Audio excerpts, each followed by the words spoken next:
Developing the graces of a Christ-filled life. Moab hath been at ease from his youth, and he hath settled on his lees, and hath not been emptied from vessel to vessel, neither hath he gone into captivity, therefore his taste remained in him, and his scent is not changed. Jeremiah 48 verse 11.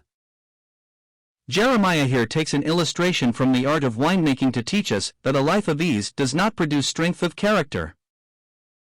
Whenever wine is being fermented in casks or vats, lees or dregs settle to the bottom. If the wine is left undisturbed, it becomes unpalatable.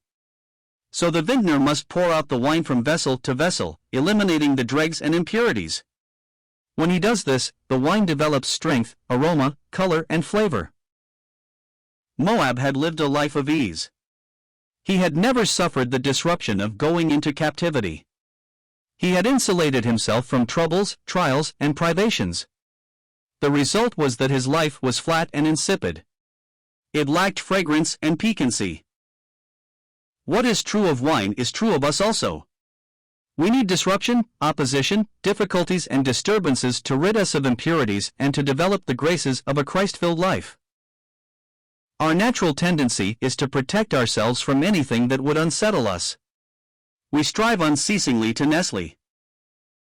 But God's will for us is that our lives should be a perpetual crisis of dependence on Him.